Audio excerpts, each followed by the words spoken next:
बड़की भौजी ये सुनो छोटकी भौजी बड़की भौजी ये सुनो छोटकी भौजी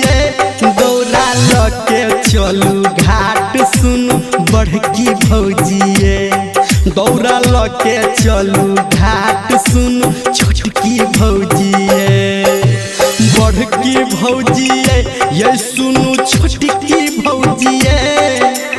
बड़की भौजी ये सुनो छोटकी भौजी दौरा लके चलू घाट सुनो बड़की भौजी दौरा लके चलू घाट जल्दी छोटकी भौजी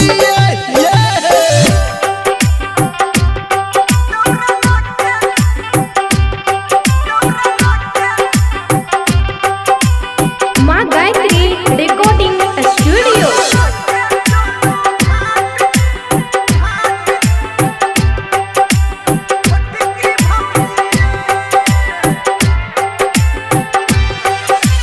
कंचन इब्राहिमपुर।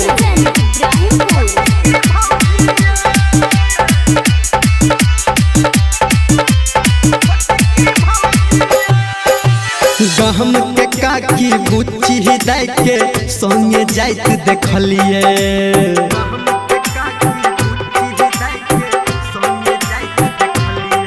हाँ गहम के काकी बुच्ची हिदाय के संगे जाइत देखलिए लेट करे छी किया ये भौजी अहाँ तक किछ नहीं केलिए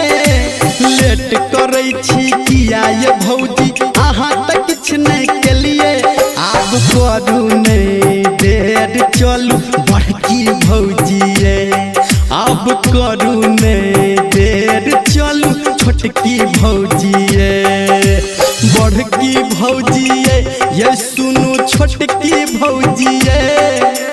बड़की भौजी ये सुनो छोटकी भौजी दौरा लके चलू घाट सुनो बड़की भौजी दौरा लके चलू घाट जल्दी छोटकी भौजी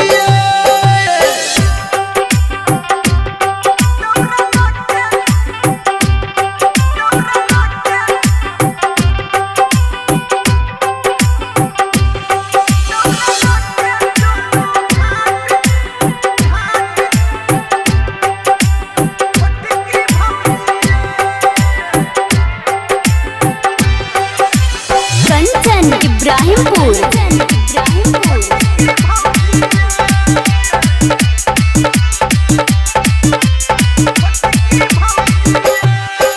घाट पे भीड़ अखने से ये लागी गेलै ढेरी